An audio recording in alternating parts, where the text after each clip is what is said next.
अस्सलामुअलैकुम।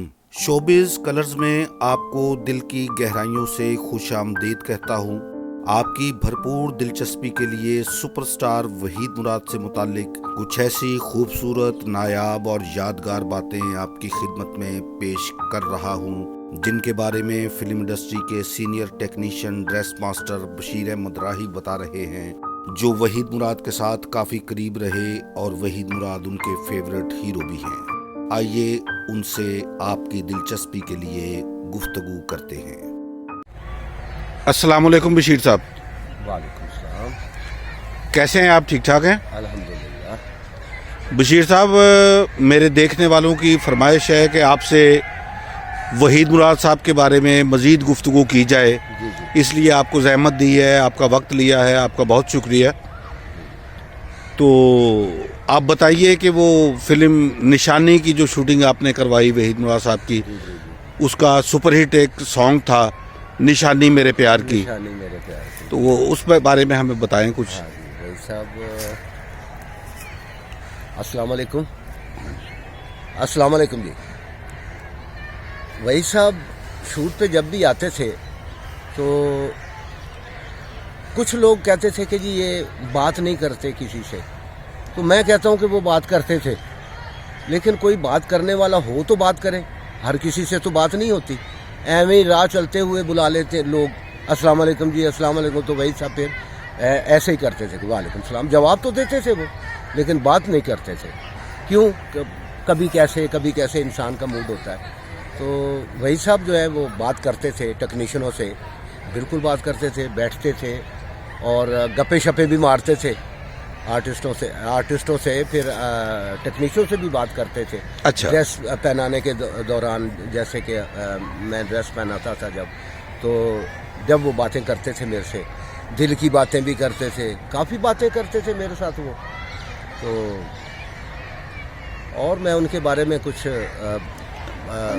इससे आपकी बात से ये बात मतलब ये तासुर गलत साबित होता है कि वहीद मुराद साहब मगरूर थे। नहीं, मगरूर नहीं। क्यों उन पर ये इल्ज़ाम लगाया जाता है? हाँ नहीं, मगरूर नहीं थे सर वो। तो निशानी के बारे में बताएं ना, वो शूटिंग आपने करवाई। जमशेद नकवी साहब की बहुत अच्छी फिल्म थी। बहरहाल वो चली या वल्लाह आलम नहीं चली, इतनी नहीं चली मगर इतनी नहीं चली निशानी फिल्म। कैसा ताल्लुक था, कैसे मतलब उनकी दोस्ती थी जमशेद नकवी के साथ, वहीद मुराद साहब के? बहुत ज़्यादा। जमशेद नकवी साहब की जितनी भी फिल्में उन्होंने अनाउंसमेंट की थी, प्यारी, आई लव यू, या खुदा, यानी ऐसे। तो फिर इस दौरान एक फिल्म आर्टिस्ट आई नई, पता नहीं वो, मुझे नहीं मालूम कि वो कहाँ से आई थी, रेशमा नाम की। अच्छा। हाँ, उनकी दो राही फिल्म थी, दो राही, रेशमा बेगम की। तो वो अनकम्प्लीट रही, वो कंप्लीट ना हो सकी। ये वही साहब की वजह से नहीं, वही साहब ने प्रॉपर डेटें दी, उनको डेटें दी हैं प्रॉपर वही साहब ने। अच्छा। रेशमा बेगम को, क्योंकि प्रोड्यूसर भी वो खुद ही थी। अच्छा। उस फिल्म की। तो बस वो फिल्म नहीं बन सकी। आते थे, शूट पे आते थे, जो 2-4 शूटिंगें की हमने, उसका भी ड्रेस मास्टर मैं था। मेरे उस्ताद ने कहा, अमीन सुहेल साहब ने कहा, अच्छा। बशीर ये फिल्म करानी है आपने, ये फिल्म आप ही कराना। तो मैंने कहा ठीक है जी, मैं कराऊंगा। ये रेशमा मतलब कौन थी रेशमा?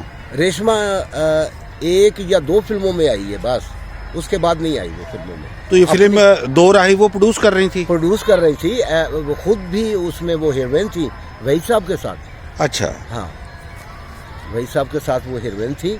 और दो राही का मतलब ये था कि वो 2 जगह पे, मतलब दो हीरो थे। अच्छा। वल्लाह आलम वही सब का ही काम चल रहा था, तो उसी में फिर वो रुक गई। तो वल्लाह आलम पैसा नहीं था उनके पास, या क्या था क्या नहीं, तो वो कंप्लीट ना कर पाई फिल्म। अच्छा बशीर साहब, ये बताइए आप कि वहीद मुराद साहब जब स्टूडियो में आते थे जी, तो कैसी उनकी एंट्री होती थी? कैसे वो कारकुन जो होते थे, स्टूडियो में रहने वाले लोग या फिल्म वाले लोग, कैसे उनके साथ उनका रवैया होता था? कैसे बात करते थे? कैसे टेक्नीशियनों के साथ बात करते थे? वो बहुत अच्छे तरीके से हंसते भी थे, मजाक भी करते थे। मैं तो यही कहूँगा मेरे साथ करते थे, क्योंकि मैं तो यही कहूँगा कि सबके साथ वो करते थे। और मैंने देखा भी काफ़ी आर्टिस्टों के साथ वो बातें भी करते थे, टेक्नीशियनों के साथ भी बातें करते थे। तो बहरहाल वो जमशेद साहब की भी फिल्में कुछ जो है अधूरी रह गई, वो भी नहीं बन सकी। तो बहरहाल मैं तो यही कहूँगा कि सर वहीद साहब बहुत अच्छे आदमी थे, एज ए मैन भी बहुत अच्छे थे वो। और बहरहाल खूबसूरत, क्या बात, क्या बात। आज भी उनकी तस्वीर जब मैं देखता हूँ तो यकीन करें मेरा दिल खुश हो जाता है। और बार बार देखता हूँ मैं उनकी तस्वीरें, अखबारों में जब आती है कलर तस्वीरें। कराची से एक वो अखबार आता है, उसमें कलर तस्वीरें वही साहब की पीछे अखबार में दी थी, अभी थोड़े ही दिन हुए। रूप पता नहीं क्या, रंग रूप सर, कराची से आता है वो अखबार। तो वो आते हैं, हमारे ऑफिस में भी आते हैं अखबार। अच्छा बशीर साहब, वो जुबैदा फिल्म की शूटिंग करवाई थी आपने, वो पानी में गाना निशो बेगम का, हाँ, चेहरा है तेरा चांद, हाँ बदन ताजमहल हाँ, है, हाँ, उसके बारे में आप कुछ बता रहे थे। वो बहुत अच्छा वाक़या है जी जी। तो निशो बेगम जो है वो कहती थी वो पानी में गाना करवा रहे हैं, कहीं और करवा लेते, पानी में गाना रखा है आपने। तो वही साहब कहने लगे ठीक है, पानी में क्या है, पानी में क्या है, गाना है, डायरेक्टर के वो जब कह रहे हैं तो फिर पानी में तो जाना ही पड़ेगा। तो फिर वो निशो बेगम उतरी पहले पानी में, बल्कि पहले वही साहब उतरे, बोला ये देखो मैं पानी में हूँ। फिर निशो बेगम को हाथ पकड़ के नीचे उतारा, वो तालाब सा बना हुआ था और ये फ्लोर के अंदर ही था। अच्छा, सेट लगा हुआ था। जी सर, वो सेट लगा हुआ था। तो उसमें ये सनाई स्टूडियो में सर ये सेट लगा, हाँ जी, सनाई स्टूडियो में। तो मुझे याद है अच्छी तरह, काफ़ी अरसे की बात है सर, मुझे तो अरसा ही हो गया इस बात को। कुछ बातें याद हैं, कुछ नहीं याद। बहरहाल बड़ा अच्छा खूबसूरत गाना, वो एक दिन में नहीं, वो 2 दिन में हुआ था वो गाना, 2 दिन में पिक्चराइज हुआ था। ड्रेसेस वगैरह ख़राब हो जाते थे, तो बहरहाल अच्छा गाना पिक्चराइज किया उन्होंने वही साहब ने। अच्छा बशीर साहब, मुख्तलिफ हीरोइनों ने वहीद मुराद साहब के साथ काम किया। जी जी। और कुछ हीरोइनों ने पहले उनके साथ काम करने से इनकार कर दिया था, फिर उनके साथ काम करती भी रहीं जी। लेकिन जितनी भी हीरोइनों के साथ वो काम करते थे फिल्मों में, किसके ज़्यादा करीब थे, किससे ज़्यादा गुफ्तगू करते थे, अपने दिल की बात या कोई बातें भी मतलब कर लेते थे जब भी ब्रेक होता था? वो किस हीरोइन के ज़्यादा करीब थे वो? पुरानी फिल्मों में देखा जाए तो वही साहब जो है ज़ेबा बेगम के साथ ज़्यादातर फ्री भी थे, बातें भी अच्छी करते थे बैठ के, और हम लोग थोड़ा साइड में भी हो जाते थे। अच्छा। हाँ, ज़रा मास्टर यार 1 मिनट ज़रा बात कर रहे हैं। मैं ठीक है सर, बात करें आप। तो हम लोग साइड पे हो जाते थे, वरना मैं उनके साथ ही रहता था तकरीबन। मुझे प्यार था सर उनसे, खूबसूरत थे और चॉकलेटी हीरो थे, नैन नक्श बहुत खूबसूरत थे, स्क्रीन उनकी बहुत अच्छी थी। तो दीपा बेगम ने उनको अपनी फिल्म में लिया था सर, मेरे जीवन साथी। हाँ, मेरे जीवन साथी जी जी। साथी फिल्म थी दीपा बेगम की। तो उसमें वो मुझे रेस्टोरेंट दिखाया गया एक दफ़ा, दीपा बेगम के साथ मेरी अच्छी सलाम दुआ थी। मेरा घर आना जाना भी था दीपा बेगम के। अच्छा। हाँ, मैं रहा भी हूँ दीपा बेगम के घर में। यहाँ कर्फ्यू वर्फ्यू लग जाता था एक दफ़ा, तो दीपा बेगम मुझे स्टूडियो से ले गई कि बशीर भाई आप यहाँ क्या कर रहे हो, आ जाओ घर में आ जाओ। अच्छा। तो वो मैं फिर घर में महीना 1.5 महीना में वहीद मुराद के साथ मतलब कैसे वो क्लोज थी या क्या उनकी? दीपा बेगम ने कभी नहीं, वही साहब की तारीफ करती थी कि बहुत अच्छे हैं, बहुत ही अच्छे हैं वही साहब, तो मेरी फिल्म के हीरो भी हैं।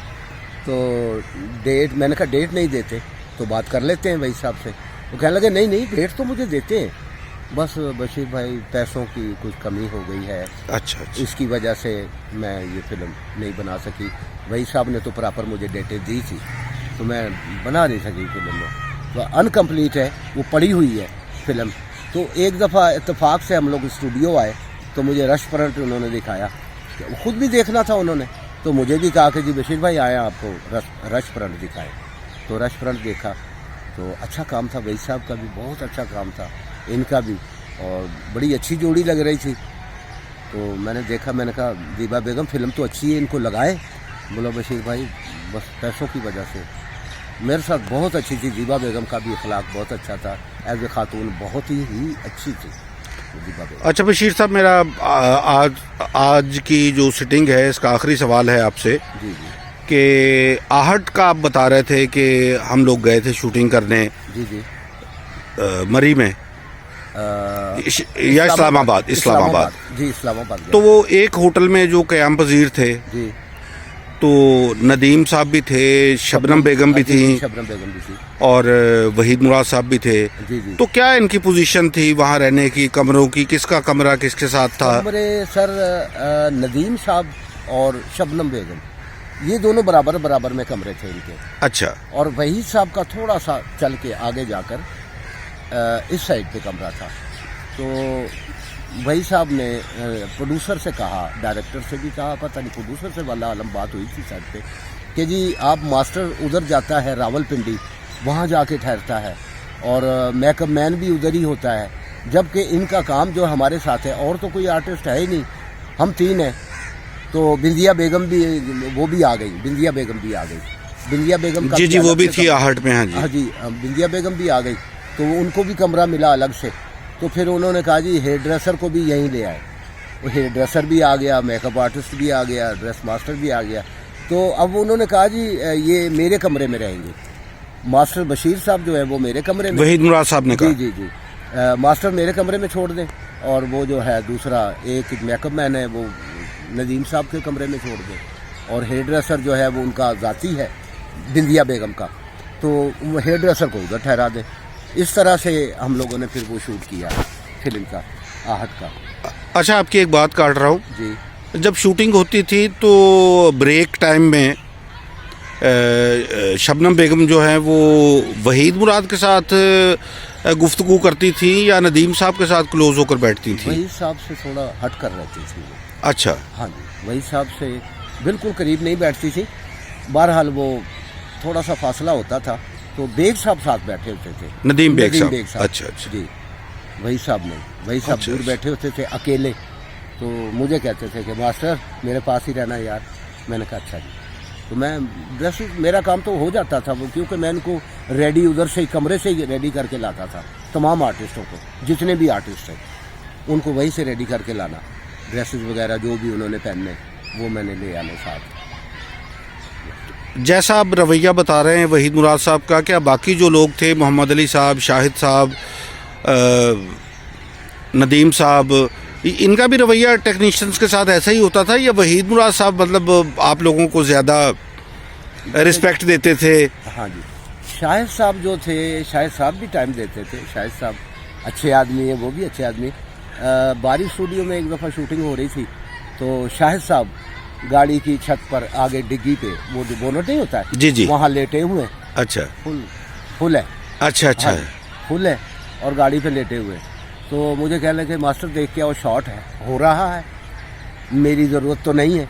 तो बाहर बिल्कुल एंजॉय कर रहे हैं सर, बिल्कुल फ्री बातें मेरे साथ कर रहे हैं। अच्छा। मैं वो करना नहीं चाहूँगा। ठीक तो है। मुझसे वो बातें कर रहे हैं, तो मैं अंदर चला गया देखने के लिए, ये फ्लोर के अंदर बारिश स्टूडियो में। मैं फ्लोर के अंदर चला गया देखने के लिए, तो बाहर आया तो शाहिद साहब गायब है। शाहिद साहब नहीं है वहाँ पर। अच्छा, शाहिद साहब चले गए शाहिद कहीं? साहब हाँ कहीं गायब हो गए। अच्छा। तो फ़ोन किया तो पता चला जी कि जी वो तो इस्लामाबाद पहुँचे हुए। अच्छा अच्छा अच्छा अब अल्लाह जाने कौन सा इस्लामाबाद है, इतनी जल्दी वो इस्लामाबाद भी चले गए। अच्छा मैं अच्छा। तो हैरान हो गया कि यार। लेकिन बशीर साहब आपका बहुत शुक्रिया। ये मेरे देखने वालों की फरमाइश थी कि मास्टर साहब से वहीद मुराद साहब के बारे में आप मज़ीद गुफ्तगू करें। वहीद मुराद साहब को चाहने वाले उनके बारे में ज़्यादा से ज़्यादा मालूमात और उनके बारे में जानना चाहते हैं, उनके बारे में मालूमात लेना चाहते हैं, उनकी बातों से, उनके उठने से, बैठने से, कैसे स्टूडियो में आते थे, कैसे जाते थे, उनका कैसा रवैया था और उनके साथ आर्टिस्टों का कैसा रवैया था। आपकी बहुत मेहरबानी, आपका बहुत शुक्रिया, आपने हमें टाइम दिया। हाँ जी, बड़ी नवाजिश आपकी। अल्लाह हाफिज़। अच्छा बशीर साहब, हमारे देखने वालों को ये बताएं कि वहीद मुराद साहब खाने में क्या ज़्यादा पसंद करते थे? आपने उनके साथ वक्त गुजारा है जी जी तो 2 रातें और 2 दिन आप उनके साथ एक कमरे में रहे, जी। तो आप बताइए कि वो नाश्ते में क्या लेते थे, दोपहर के खाने में क्या पसंद करते थे, उनकी फेवरेट डिश कौन सी थी? फेवरेट डिश शूटिंग पर अगर पूछा जाता था वही साहब से कि वही साहब क्या पकवाएं, तो वही साहब कहते थे कि मसर चावल या दाल चावल। अच्छा। वो फिर और भी बीच में बोल पड़ते थे लोग कि जी मसर चावल ठीक है, तो वो मसर चावल ही खाते थे शौक तो नाश्ते में क्या लेते थे? नाश्ते में स्लाइस वगैरह हल्का नाश्ता करते थे लोग। अच्छा अच्छा। हाँ जी। चलें, ठीक हो गया।